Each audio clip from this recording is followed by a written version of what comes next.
Finished. A myth.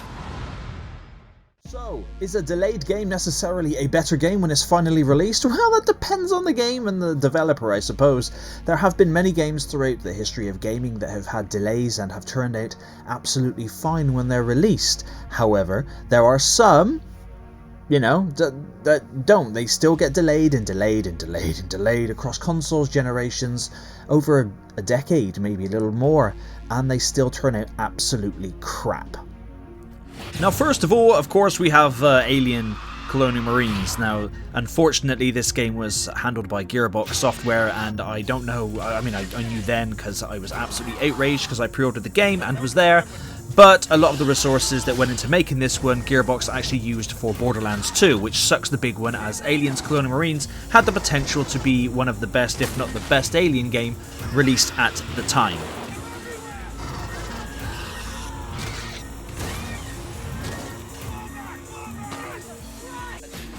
Next, of course, is Duke Nukem Forever. This game was originally a PlayStation 2 game, and I forgot to mention that Aliens Colonial Marines was also meant to be a PlayStation 2 game, and after subsequent delays, I think Duke Nukem Forever was in development for 11 years, I think, maybe a little more, maybe a little less. And although it's not a terrible game, it still was not released, well, as it was initially promised.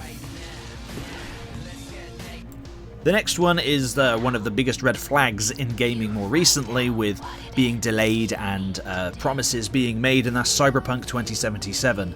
This is a game that really did depress me when it was released, because it's just, for me personally, even if you took away all the bugs and the broken elements of the game is still just meh, and unfortunately, storyline-wise and gaming-wise, nowhere near as good as what they did with The Witcher 3, which is a real shame. I will continue to keep trying, though, as, it's Cyberpunk.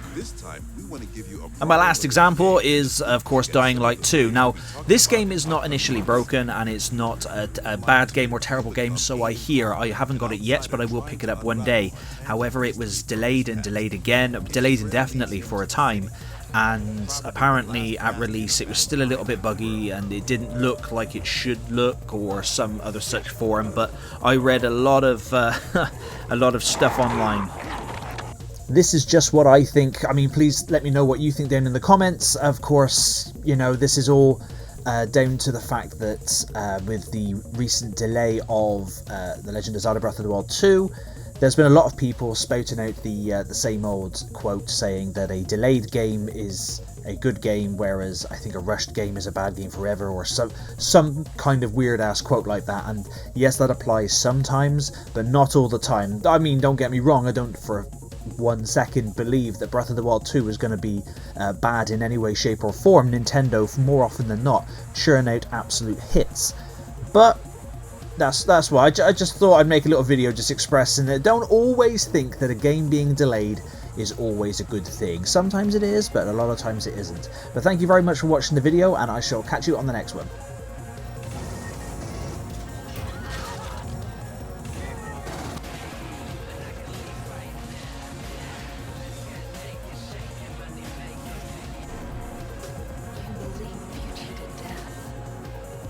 Help me, remember? My runners are gone.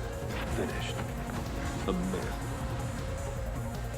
And although it's not entirely clear you can trust them,